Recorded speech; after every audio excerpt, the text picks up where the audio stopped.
Binge Audio. Mercredi 19 novembre. Ce jour-là, en haut de la page, j'ai entouré la date et à côté, j'ai écrit au stylo « Acheter pompe Saint-Denis ». Mais en fait, en dessous, j'ai dessiné des fleurs de toutes les couleurs. Des grosses fleurs rouges, vertes, jaunes, violettes. Et au milieu, au feutre... Je l'ai fait. Ça y est, je l'ai fait. J'ai juste écrit ça au milieu de la page. Moi, j'ai couché avec un garçon. Mais qu'est-ce qui s'est passé? Vous aviez quel âge à l'époque? Bah oui, l'adolescence, c'est le bel âge, hein. On s'amuse, on s'éclate, c'est l'insouciance. Ne trouvez-vous pas que les jeunes filles manquent de pudeur et font trop souvent des avances aux garçons? Faites de lâche, ayez le courage de l'avouer. Vous avez peur de m'épouser. Vous préférez vivre avec cette sainte nitouche qui n'ouvre jamais le bec autrement que pour dire oui et non. Bad girl, quoi. Je sais pas, je recherche beaucoup d'affection. Je recherche trop chez un garçon. Quelle est la qualité essentielle pour une femme? Si tu manges pas ta pomme et si tu manges du chocolat, tu vas grossir et tu vas devenir une grosse vache. Cette dépréciation subtile des figures féminines, tout cela doit bien finir par laisser des traces. Je pensais pas aimer quelqu'un comme ça à 14 ans. Je ne suis plus vierge. Ça s'est donc passé un mercredi après-midi comme les autres. La seule différence, c'est que j'ai choisi des jolis sous-vêtements, mon string bleu que j'aime beaucoup, et que je me suis fraîchement épilée. Miam. Ça s'est passé dans mon lit une place au drap orange. J'ai à moitié tiré les rideaux, on se voit un peu, mais pas trop quand même.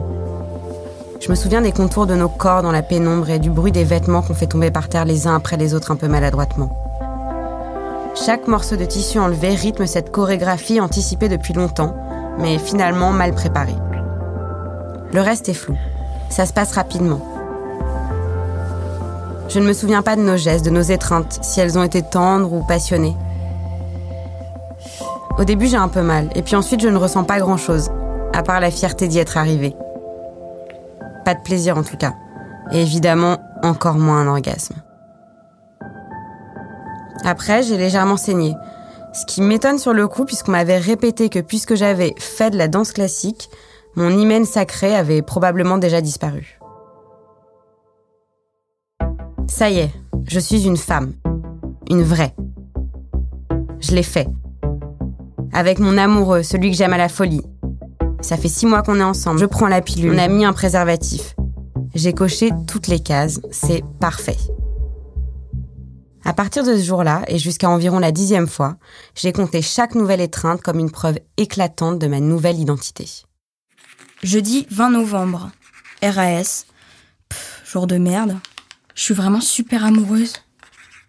Hier, maman, je sais pas comment, mais a deviné que j'avais fait l'amour. J'ai du mal à me dire que je l'ai fait, mais je l'aime. Et en plus, il a été super attentif. Voilà, voilou. Ah, je l'ai fait, j'y crois pas. Oh, plus ça va loin, mieux c'est. Miam. Bon allez, moi je me remets au boulot. Lot of love. Lol. Est-ce que tu te souviens du jour où j'ai fait l'amour pour la première fois? Non, je sais pas, je pense que j'étais au bureau, que je ne l'ai pas su. Le soir même, tu m'as pas dit « Ah, ça y est, j'ai fait l'amour ». Non, franchement, je pourrais pas te dire. Bah, je peux te le rappeler ou pas? Donc, Camille était venue à la maison, on avait fait l'amour, c'était ma première fois, j'étais super contente, même si c'était nul comme toute première fois. Et t'es rentrée du boulot, t'avais commencé à préparer à manger, t'avais des plats dans la main, genre un saladier ou un truc comme ça. J'étais arrivée dans la cuisine, tu m'avais regardée et là, tu m'avais dit « T'as fait l'amour ». Ah bon? Et je t'avais répondu « Oui ». Et là, t'avais lâché tous les plats. Tu t'en souviens pas du tout? C'est pas vrai. Non, ça, je m'en souviens pas du tout. Ouais. J'avais lâché les plats.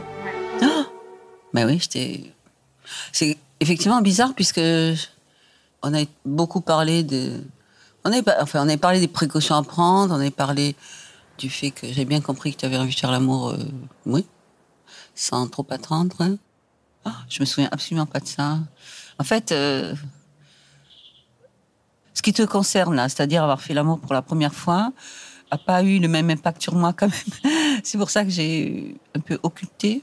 En même temps, j'étais d'accord avec ce que tu faisais, quoi. Je trouvais que c'était bien. Mais bon, tu peux pas m'en vouloir de pas me souvenir de ce soir-là. Non, je t'en veux pas, mais c'est marrant de voir la différence, à quel point moi, c'était important pour moi. Et toi, finalement, moi, j'avais l'impression que c'était important pour toi puisqu'il fallait que je te dise tout le temps et que finalement, tu t'en souviens pas. Mais c'est normal, chacun sa vie. Enfin, oui, j'arrivais du bureau, peut-être j'avais eu des problèmes de dossier, j'en sais rien. Je sais plus ce qui s'est passé non plus pour moi cette journée-là. Pour toi, c'était une journée capitale. Pour moi, c'était peut-être une journée de merde. Donc, je sais pas ce qui s'est passé. Bon, il y a quand même un fait important, c'est que papa n'était là que le week-end. Et parfois, il était même pas là le week-end. Que moi, j'avais un job très prenant. Du coup, je faisais pas une fixette sur ta sexualité non plus. Je culpabilisais tout le temps parce que je rentrais trop tard à la maison. Et puis quand je partais tôt du bureau, je culpabilisais vis-à-vis du bureau en me disant que j'avais pas fait tout ce que je devais faire au bureau. Donc, mais ça, c'est le sort de toutes les mamans qui travaillent, quoi. Sentiment que n'éprouvent pas les hommes, voilà. Encore une injustice. Vendredi 21 novembre. Journée de merde. Raté espagnol, raté physique, fatigué. Trop de boulot. Samedi 22 novembre. Je suis si amoureuse. J'en pleure d'amour. Je comprends pas pourquoi papa et maman m'ont saoulée avec ma première fois. Évidemment, c'est pas génial, mais c'est pas la mort. T'as mal 5 secondes et après ça se passe bien. Et puis je suis amoureuse. Ils m'en ont fait tout un fromage alors que vraiment, je vois pas pourquoi. Peut-être que leurs expériences se sont mal passées. Maman a quand même attendu 19 ans. Voilà. Je pleure d'amour pour lui. Je veux le revoir. C'est mon premier amour, je l'aime tant. Je pensais pas aimer quelqu'un comme ça à 14 ans. On est super complices, je l'aime tant. Je suis si heureuse, je l'ai tout entier, je l'aime. Je l'aime dans toutes les circonstances.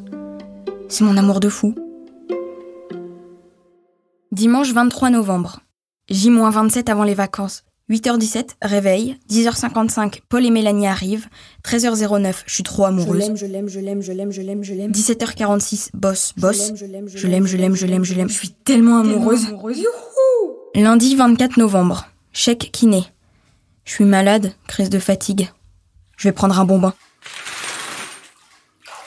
Some days you smile, some days you cry, some days are better than others. Now I dream I can fly. Mardi 25 novembre. Faire signer anglais. J'ai vu Bowling for Columbine. On voit toutes les conneries des Américains, j'hallucine. Ils ont refilé des armes aux Irakiens qui se sont battus contre les Koweïtiens, puis les Américains ont aidé les Koweïtiens pour finir par se battre contre les Irakiens. Mort par balle, Japon 68, France 55, Allemagne 100 et quelques, USA 11 127. Ils expliquent ça par une histoire violente, et en Allemagne alors, je suis dégoûtée. Voilà pour l'analyse géopolitique de très haut niveau. On parle beaucoup de tous ces sujets à la maison et comme pour le reste, j'absorbe les conversations, me les approprie et les recrache à ma sauce dans ce journal. Ma mère, elle est passionnée par la politique internationale. Mon père, lui, il est à fond sur, tout. Mais bon, surtout la politique française et la philosophie. Je suis invitée à participer au débat à table et je donne mon avis, même si franchement, j'écoute surtout mon père parler. Quelques années plus tard, je ferai des études en sciences sociales et politiques à Londres avant de devenir journaliste. En tout cas, je suis considérée comme une adulte par mes parents et même si leurs opinions m'influencent forcément, ils m'accordent depuis longtemps la liberté de penser et de dire ce que je veux, ce qui a posteriori était une grande chance pour une jeune fille de 14 ans. Cette liberté d'expression, cette place évidente qu'on donnait à ma voix, ça m'a beaucoup aidée en tant qu'adulte. Surtout au travail où porter une voix de femme n'est pas toujours évident. Tout ça dessine un peu plus le portrait qu'on peut faire de moi. Une jeune fille privilégiée et très éduquée, à l'école comme à la maison. Mercredi 26 novembre. Moi je veux du nucléaire. Vive Saez. Que du sexe et du sang. Vu Camille, baiser. Des bombes dans le RER. Bosser c'est dur. Même si je ne suis qu'un enfant. Jeudi 27 novembre. Lucienne me saoule. Je pense qu'on peut toujours aimer quelqu'un qu'on a déjà aimé, mais qu'on ne le veut pas toujours. J'ai trop de boulot, c'est horrible. Bon, je m'y remets. Vendredi 28 novembre. Vautrer devant la télé. Journée de merde, RAS, mal au ventre. Samedi 29 novembre. Aujourd'hui j'ai mes règles. Je me suis amusée à exciter Camille. Ça se fait pas, mais bon, il se vengera, comme il dit. Je l'aime trop. Mon Dieu que c'est excitant. Pendant plusieurs années, je me suis souvent dit que si je n'avais pas fait l'amour à 14 ans, si je n'avais pas été la première de mes copines à y aller tête baissée sans trop savoir où j'allais, j'aurais sûrement attendu des années avant de le faire tellement ça m'aurait tétanisée. J'aurais détesté voir toutes mes copines perdre leur virginité les unes après les autres sans trop savoir si moi j'allais réussir. Finalement, c'est comme quand on saute en parachute. Moi, je me disais qu'il valait mieux se lancer en premier, sinon je risquais de jamais y arriver. Parfois, j'ai l'impression qu'aujourd'hui, je ressens un peu la même chose quand je vois mes amies qui commencent à tomber enceintes et à devenir mères. Vais-je y arriver? Suis-je fertile? Est-ce que j'attends trop? Première fois, choix de carrière, de sexualité, de timing pour faire un enfant, je me rends compte que c'est à chaque fois la même question, celle de la pression sociale. Dimanche 30 novembre. Voilà ce que je veux pas en Angleterre, rose et paillettes. Nightmare.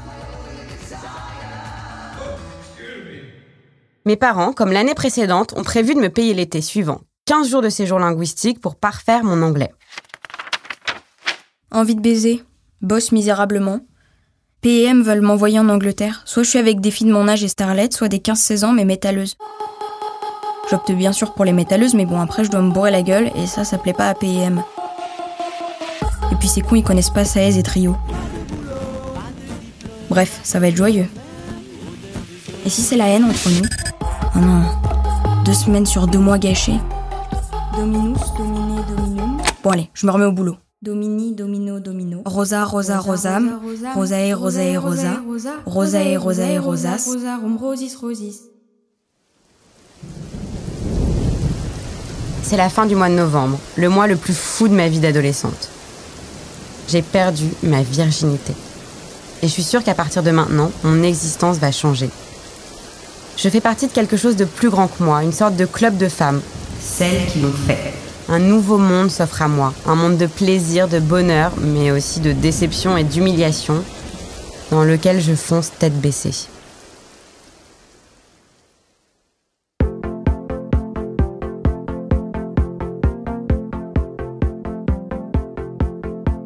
Je suis Lucie Michaëlian, vous écoutez Mes 14 ans. Si cet épisode vous a plu, n'hésitez pas à le partager sur les réseaux sociaux. Pour faire connaître le podcast, mettez-nous des étoiles sur l'application Apple Podcast. Le prochain épisode sortira la semaine prochaine. Abonnez-vous pour suivre la série complète. Et n'hésitez pas à nous écrire contact@paradisopodcast.com. À la production, Jeanne Boisec et Louis Daboussi. Nathalie Matera est la chargée de production. Chloé Kobuta a réalisé cet épisode. Lucie à 14 ans est interprétée par la comédienne Marie Narbonne. Malik Joudi a composé la musique. Ambroise Cabri et Manu Mac sont les ingénieurs du son. Anne-Cécile Kiri et Amel Almia ont participé au montage. Tim Dornbush a fait le mix. Le générique a été réalisé par Claire Cahu. L'illustration est de Audrey Coupé de Kermadec. Les producteurs délégués sont Benoît Dunègre et Lorenzo Benedetti. Une création Paradiso.